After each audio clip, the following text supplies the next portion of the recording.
Hi, my name is Eva Steiner and this is my project Psychotherapists Around the Globe.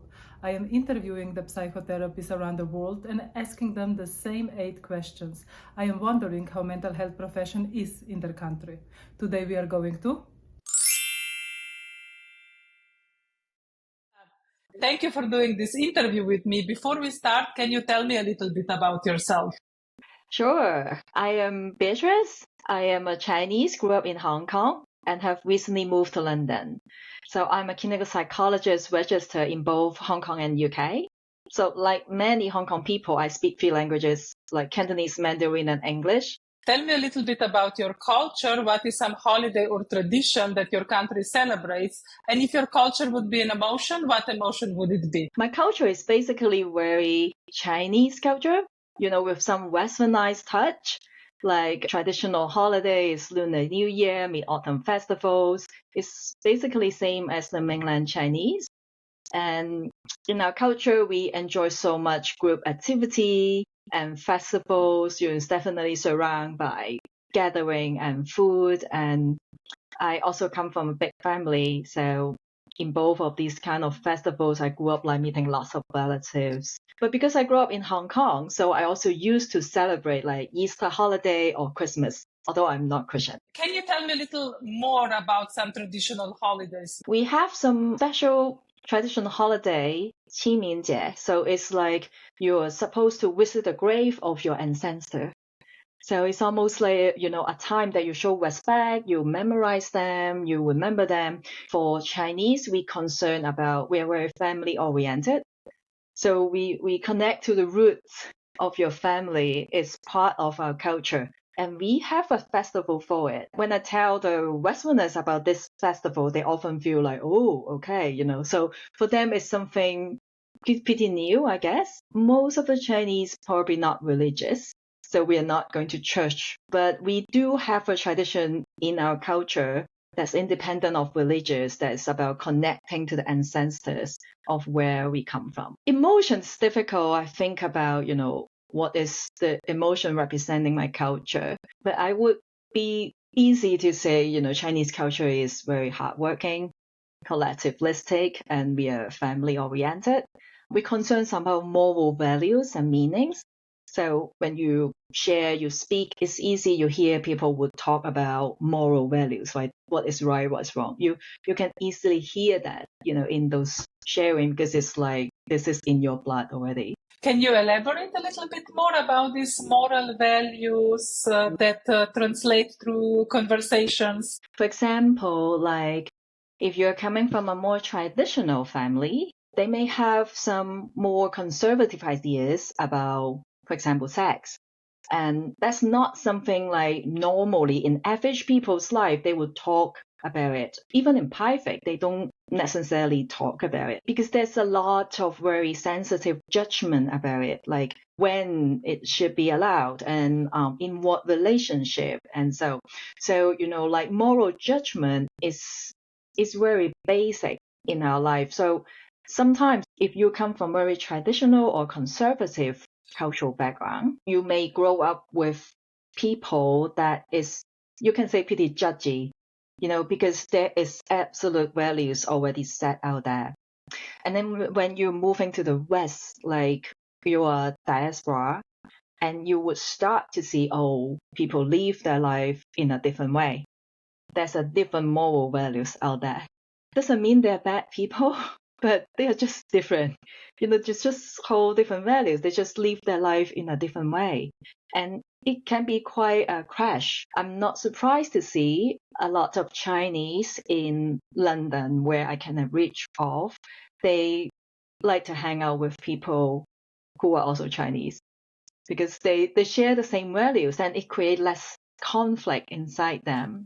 How did you become a psychotherapist in your country and what is your therapeutic approach? In Hong Kong, I was trained with a master degree in clinical psychology from the University of Hong Kong. So in Hong Kong, that's almost the only way that you become a clinical psychologist is to go through a master program.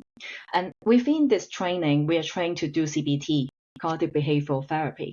That's my generation, I have to say. So maybe things evolved. But after I graduated, I have taken lots of different professional training.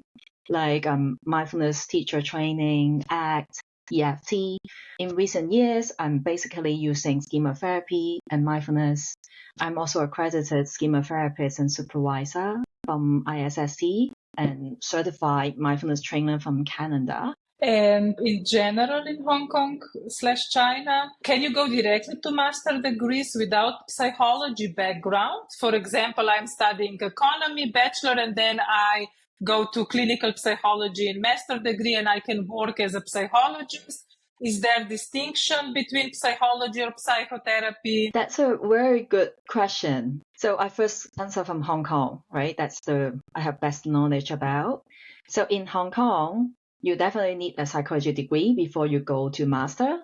My degree is not psychology to begin with, so I have to take another degree before I can apply for the master degree. So you have to top up. If you have the first degree, it's not psychology. And then another question is, so how about you are not going to go to the path as a psychologist, but a therapist? So in Hong Kong, it's still a little blurry at the moment.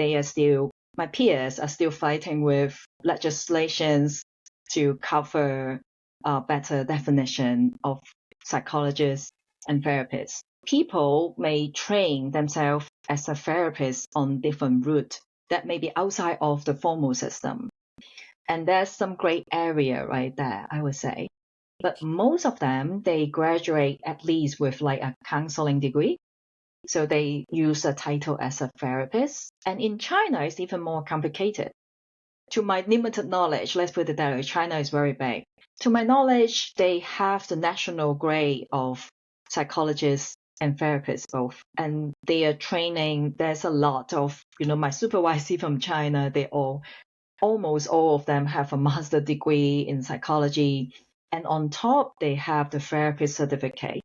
So I think they are developing a system in mainland China, possibly very comprehensive compared to Hong Kong. And is there any law for psychology? Not that I know, let's put it that way. In Hong Kong, there's a professional body. Of course, you can make complaints, right? If there is something that you think is problematic or unethical.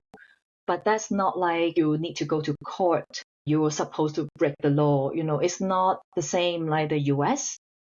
So I would say in this regard, we still need to develop a bit more. But that part, I'm not sure about China. And in general, as a client, how do you get help? Do you get psychological help through health system, public health system, or you need to pay it privately?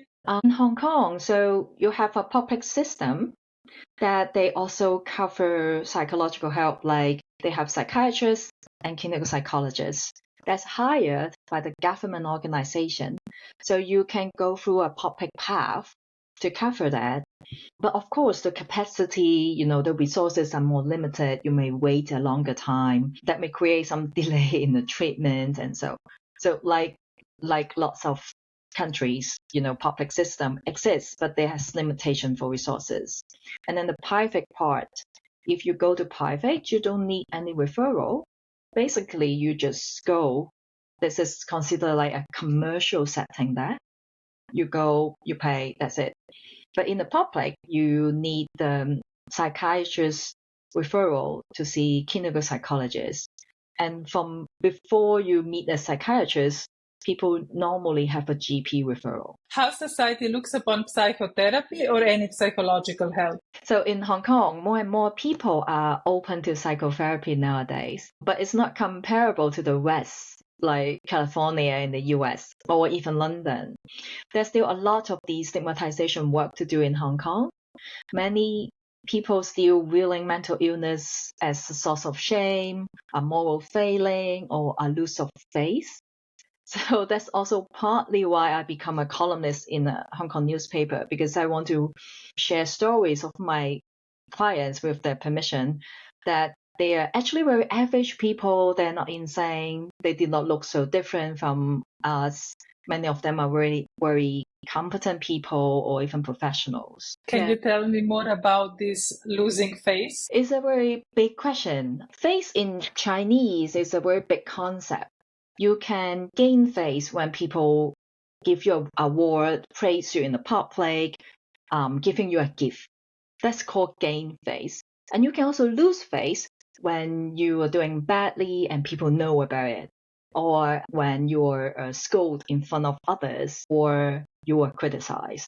So you can see they have this concept, and it's closely related to their shame that have actually a quite significant impact in our culture, because it gathers some kind of interpersonal relationship, right? Like, what do you say in the public, and how do you interact with another person? For example, we have a culture respect the senior. Senior means by age or by status. So you can imagine if you are criticizing a senior, this is supposed to make him or her lose face. So it's supposed, you may actually talk about things, right? Criticize is talk about things, but it may be perceived as criticisms that they automatically may take it personally. Let's put it that way. Because of the face issues. So it makes the interaction become very complicated, because you have to handle this delicate relationship. Particularly, you want to be honest at the same time. You have to be very tactful, very indirect. That also impact in the therapeutic relationship. In what way? Because our society is so hierarchical. First, you imagine how the child and parent relationship would look like. Parents are often seen as an authority, so they often have the right to decide lots of things, and the child are expected to obey. So it's almost like a basic respect. That's called respect. So you are supposed to. So when I met our clients from China or Hong Kong, they automatically have put me in an authority position. I would say from mainland Chinese clients, I feel that even more. For example, like, they don't call me Beatrice, they call me teacher.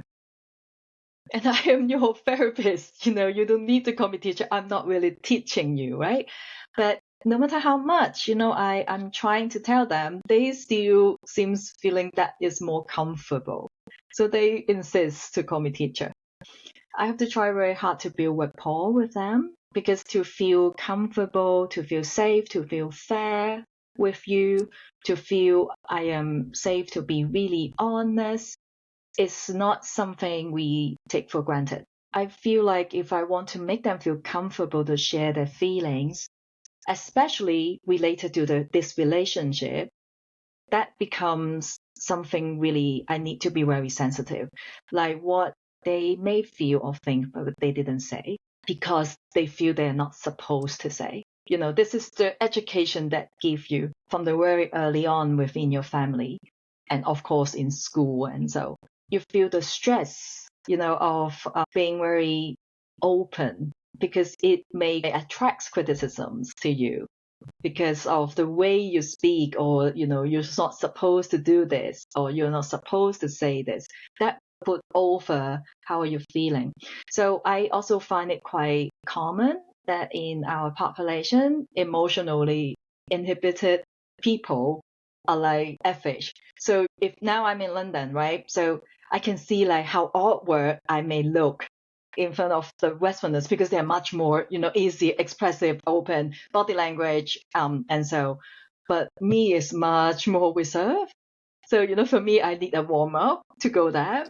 And I think it's related to how we used to be emotionally inhibited.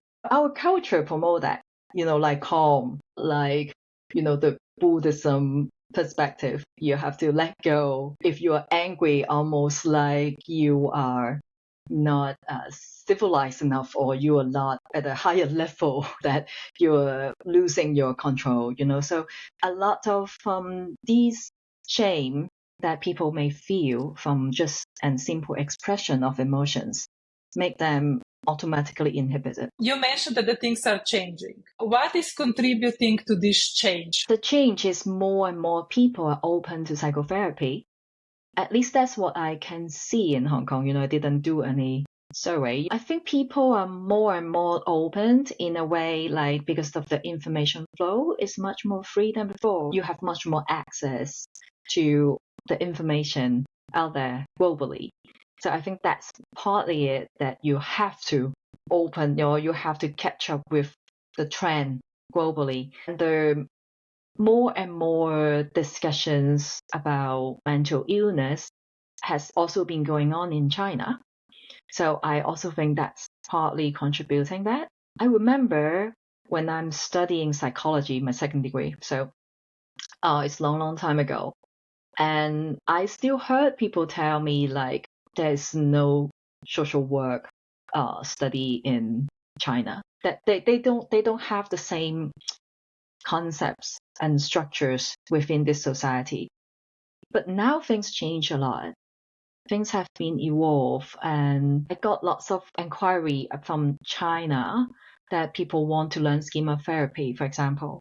They start to see something from the West and they are very interested in it. What is your society teaching about child-parent relationship, and whether these values of society also influence how you design your interventions as a therapist? I think the Chinese have acquired the Confucianism philosophy commonly embedded in our culture, and that's promoting kind of hierarchical concepts in the society.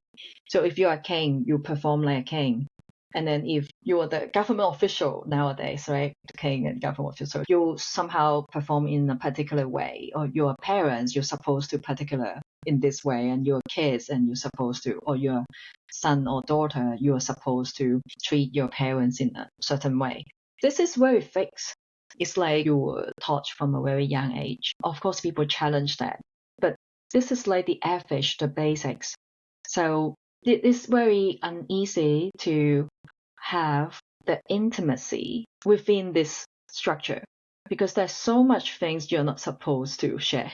This culture is almost like there's not a lot of space for honesty. I may be a bit harsh to say so, but that's my true feeling. There's not a lot of space for even non-judgmental attention, like let's look at things without judging it. Can we stop judging it first and then trying to see it? This is something that we need to cultivate. And that's why I love mindfulness so much. This is cultivating that non-judgmental awareness. So we can see it and then we can see how we express it. For example, like a child-parent relationship. If parents is doing something harmful to children, we at least can be objectively pointed out. And then we can talk about how we handle, how we communicate with the parents, how we improve the situation. But without the first step, it is so difficult in therapy. And often in my work with my clients, before they feel anger, they feel guilt. Oh my God, I think my parents in this way. I'm terrible. Because we use relationship to define ourselves so much that if I think my parents in this way, I make them lose face. I'm talking to my therapist about the bad of my parents. I am already guilty. Even before I feel anything about anger. So this becomes a different layer. So I have to work with this layer. First, I often have to empathize the parents before we can go to the criticisms part. Even the truth is, in average, everyone knows that, we are not perfect. We make mistakes. We, of course, subject to criticisms. But within this culture, within this relationship, this is so difficult.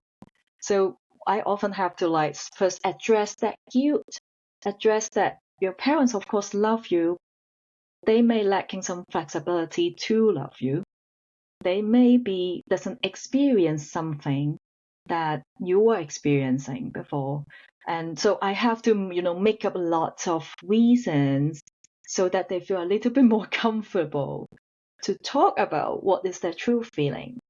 And sometimes I feel like I have to educate them from the right as children, you have your right to play. And play is so undermined in our culture. Hardworking, study, they're not spontaneous. They're not playful, most of them. So I have to educate them okay, children, your job is to play. And play is also part of the learning. And you don't seem to have so much space when you grow up. I have to go from that perspective. And they may feel a little bit less guilty because that's from their perspective. Rather than talking about, your parents shouldn't do this. oh, the teacher are terrible. I can't say those things because that's not going to work for them. That is almost like hurting them, I would say. Not just the guilt, but also like there's part of them there. So there's a lot of very tactful techniques that we have to explore when we talking about child-parent relationship. And if an adult client would come to you and say, I don't want to see my parents anymore, I want to cut contact with them, how would culture look upon such a request, and how would you approach as a therapist? Part of it's my philosophy about being a psychologist. I'm very liberal, so I follow the clients a lot. It helps to maximize the people that I can serve. So I would check in is what is her background look like, what is her culture informing her, because China is big, right? So there's different culture there too. So what does that mean for her or him? Like, what does that mean for you to cut off from your parents? What is the stress that he or she may face? And are you ready for the cause? That's more where I would go into. I don't involve myself, like moral judgment, like I'm not her, I'm not living her or his life. So it's more about I help them to unpack that package. I fully respect a way, or a view. I do have clients come to me saying she doesn't want to be in touch with her mom anymore, but she can't, right? Like there's so many things that make you bind together. And I fully understand that because her mom is very narcissistic. So it's very hurtful. There's a lot of drama and trauma that happened between them. So when she see her mom, there's lots of triggers. Of course, she doesn't want it. Like not that she doesn't love her mom, but that is too much for her. So I would want to empathize that just what is that make you feel that way? It must be very painful within your culture that you would want to cut away your parents. And what is that suffering? And then is how can you still love them, preserve that relationship without getting hurt or minimize it or manage it? And to be very honest, that's not something so clear cut. Because at times, for example, I have clients with severe abuse experience, like for years, within the family. So to help her to heal, I have to really promote her to keep the distance first, like to move out physically, like to stop the abuse first, because that's really abuse. That's really something I can report police, that kind of. And so I have to make her safety as a priority. So I promote that first. I promote that cut off first. But then, that's the only family she has, right? So is she going to cut them off forever? In what way she can connect and she will also miss them? And particularly when she's moving away and then she feels she really need the connection with family. So she also would go back and seek them. So I have to change over the years. Now she's much more safe, and how can help her to preserve this relationship without getting too much hurt. And that becomes, the goal would change. And I will openly talking to her about it. I'm not going to decide for you, but what do you think about this? What is a better, more comfortable way? And I would always say, I wish to reach a goal like how you can still love your parents, keeping that relationship, making yourself feel safe, doesn't mean you don't love them anymore. That may be the best way you can love them. Because if you're not healthy, what is your love can do, right? If you're not healthy yourself, if you're very depressed, what is those love means then? So I would put that person's personal safety, mental health, well-being in a higher priority. And then trying to balance this part of the relationship with her parents, especially if they're abusive parents. And how would culture look upon such a request, like that somebody would decide not to see the parents anymore? The culture, the people around this client who doesn't want to see their parents anymore would definitely be very critical. You would definitely be judged like you are a terrible daughter or son. You don't care about your parents, It's definitely very difficult. Yeah, like people would absolutely judge you from this side. I would say. Almost like 99%, almost like with the exception. Then maybe more liberal, open people may think in a different way. And the Chinese also have a lot of stress from peers, I would say, compared to the individualistic culture. They have much more stress from, the peer recognition. You want to be similar to your group, your peers, because that is what you learn from a collectivistic culture. You are part of the group. There's some values that you put in it, being part of the group. So the peer pressure becomes higher, and there's also less space to respect the difference, because you celebrate the sameness. Oh, we're similar. So you see Chinese, they wear the same clothing, and they share something to signify their best friend, and so that is like almost like in your bones. I know this happened to the West too, right? If you're a football team, if your best friend BBF, you have a bracelet, something. But like for us, it's like this is in our bone. We're so used to it. You will see something interesting, like in some training, I remember I joined training in Taiwan and China before, like they would be like making the group shouting some kind of slogan to praise the teacher. I can feel the westernized side of me feeling really embarrassed for the teacher as well, because the teacher is from the West. But the very Chinese way to show their respect. But I also see, this is just how people used to. So yeah, come back to your question. People would judge them negatively, and they feel absolutely lots of stress from that judgment. They may want to hide. They don't keep contact with their parents anymore. What are the learned beliefs regarding client-therapist relationship? And can the relationship continue outside the therapy once the therapy process is over? Yeah, I learned that the client-therapist relationship is a professional relationship. So we won't go for a meal or coffee with our client. And we minimize outside of the sessions contact with the client as well. As we see the dual relationship often create some conflicts or boundary issues. My professional training informed me I can't see my friends. Absolutely can't see my family. So that's why we need one another. If I have a friend need help, I would want to send it to my peers that I trust, right? Who doesn't know them. So you have to manage those distance. And because our culture is so collectivistic, it becomes even more important to maintain that boundary more tactfully.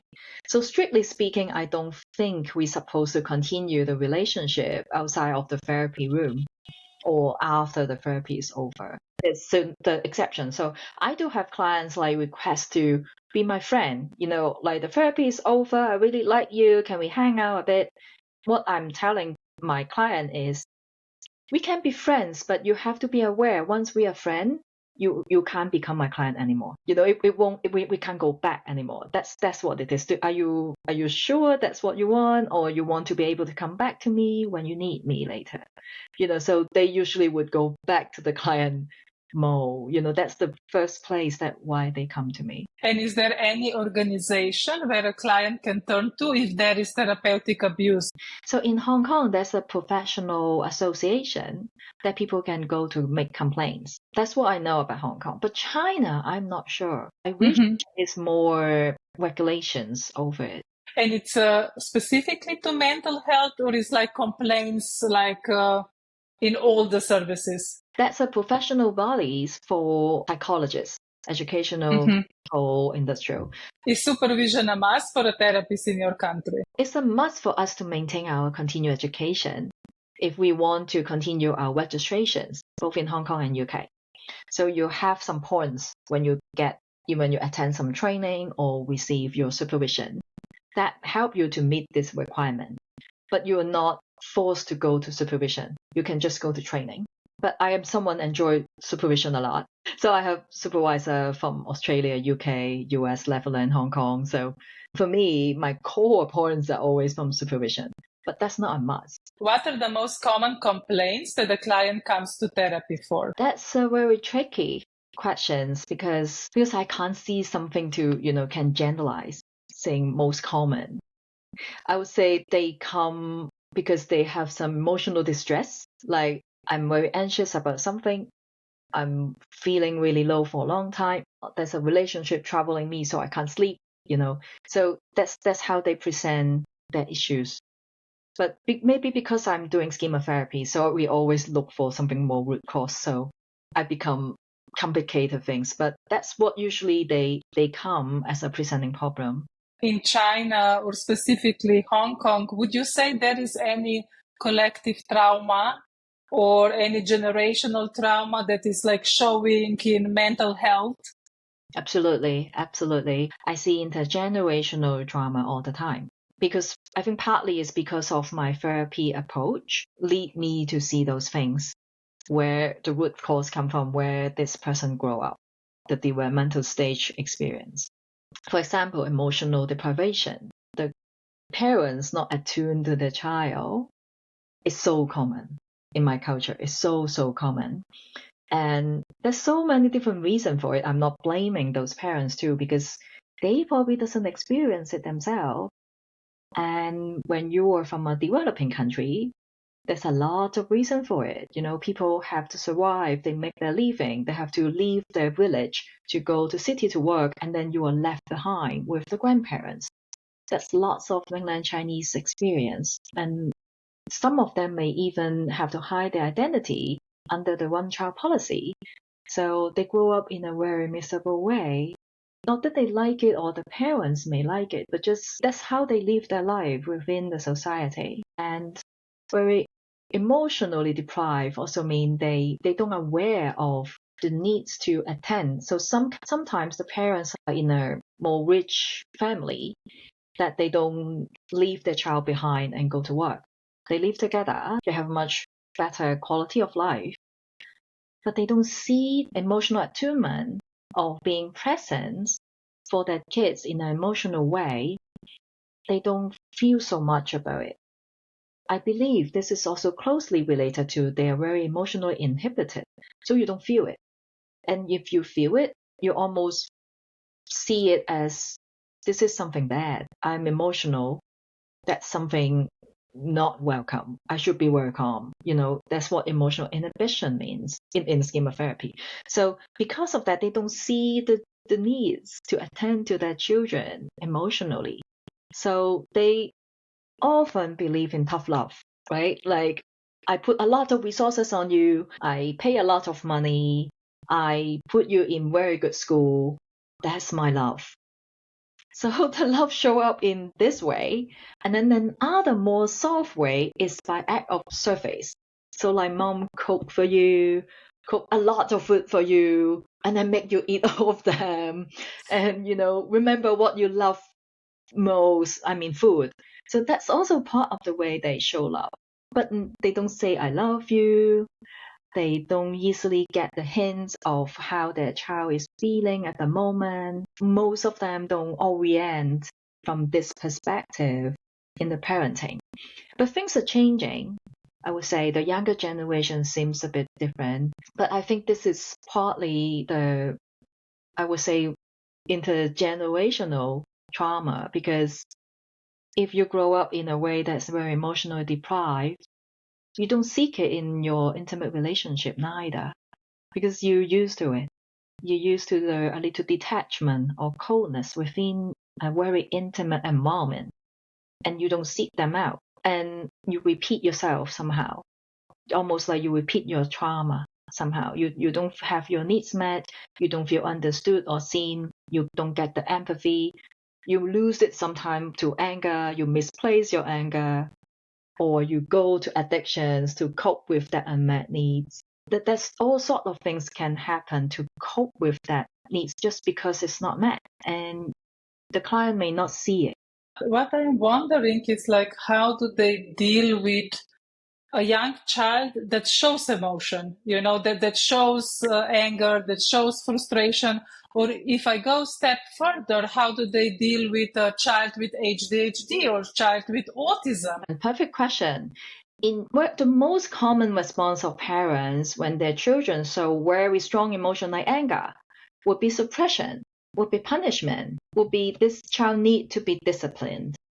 So for kids with special needs, they suffer a lot, and parents have a lot of stress from their peers, because if you bring your ASD, ADHD kids out in the public, and people would say really harsh things sometimes because they don't know that's a special needs kid, right? So they would be like, oh, that's family education is so bad, They would comment on you on that. So there's a lot of peer stress pressure from the social judgment when you're out there. So one of the very good examples that what I observe as a parent myself in Hong Kong is like when the kids have their toy, and then there's some other kids, the parents may hang out, so, oh, let's play together. And then the other kids want to take his toy. And then the Chinese parent will say, share, let's share, let's share. The first thing it comes would be, this is what socially appropriate. Let's share. But for the kids, first, they may be too young. They may be like 2 years old, will share. Second, that's my toy and he just took it. And you don't defend me, but I have someone taken from my hand. My parents don't defend me, but ask me to share, like, this is something okay. This is something good. This is something I'm supposed to do. So you see how difficult for the child to have boundaries, right? I have something in my hand and someone took it. I would say, as a more balanced way, like, you should first defend your child, oh, don't take things from his hand. This is his toy. I will encourage him to share. Can we take turns? Do you mind to share? So the kids may not listen. They're 2 years old. She doesn't understand. He cry anyway. But you're trying to give a gesture to your kids, right? That you can't just let it happen, and then even promoting it, and then even scolding your kids. They cry and it's like, oh, come on, you share. Why you are so blah, blah, blah, labeling your kids. To me, that shows like how we see the social appropriateness over the child's needs. How we don't think outside of the box, like, can we have both in a more balanced way, and just go to the automatically going to, oh, this is what we're supposed to do, and let go of the kids' needs in that age and in that particular situation. For example, if I am aware that I don't like that this child took my toy, okay, let's say we grow up, and I'm now 15 and somebody takes something from me, and this is how I was raised. But the therapy made me aware, hey, actually, I don't like it. Give me my toy. Don't take it away from my hands. And then I approach the next time with my friend like that. Yeah. I assume I will get the backlash from the peers like, hey, it's normal to take your toy. But now the therapy is encouraging me to set this boundary. How does this fit, this individual therapy fit in this society? The examples about a 2-year-old kid toy is more in that age, right? So when kids growing up, of course, you're also educated that you have the right to guard your stuff. Just the difficulty is when the social situation put you under pressure. Oh, we're friends. Let's, but they don't even ask, if they really consider their friends, they just take it. That's the difference, like, just take your things to use and consider, because we are very good friends. So I don't need to ask you. I don't even need to thank you. That's the very collective way about communication there. And so the situation is very complex. Not that you always have to share. Not that the society consider everything you have to share. No. They still have concepts about, this is my thing and you're not supposed to take it. Especially when you grow up, gradually. But the challenge is boundary setting. When and how. Like, when is appropriate and when is not. 15 years old to talk about, hey, this is my pen, please put it down. That's totally common in China as well. But when it comes to, for example, from a senior person, from a coach, from a teacher, right? Because you have the hierarchy and you used to respect authority, that becomes challenging. What if your teacher take your stuff? Then how do you say no? You feel so embarrassed. It's so difficult, almost disrespectful, but I know that I should do it. So how do I say it nicely? And maybe hint and remind him that, this is actually my thing, So that becomes something very difficult. So I would say those so-called boundary setting stuff is very not clear-cut. It depends on really that situation. Which emotion can a person display in your society? Well, happiness would be something they can easily display. Not necessarily like excitement, but happiness, in general. Appreciation, that kind of gratefulness, that kind of attitudes usually show up as very happy, right? So that emotion can be easily displayed. If you would share one tool, belief, or approach that is a must-have for you as a therapist, what would that be? I would say, a humanistic approach is the base of any therapy. That's how I see it, literally any therapy. If we cannot see the common humanity or common suffering of human beings, we can't be a good therapist. We can't empathize our client enough, or we can see them enough, to help them build from their strength, or the depth of the therapy would be limited. Perhaps because I'm working with clients with trauma or personality disorder, my perspective is that we all suffer to a different extent from the limitation of our life. Like how our family shape us, perhaps also limit us, or perhaps also wound us. Or how we share some core needs like safety, connection, autonomy, or how we all crave for love and understanding, or how we have the capacity to learn and grow and change. So I have to see that person in front of me that may be suffering, could be me. Then I have the capacity to treat. That's how I see it. So I consider that's called humanistic approach. And I truly believe human connection heals people.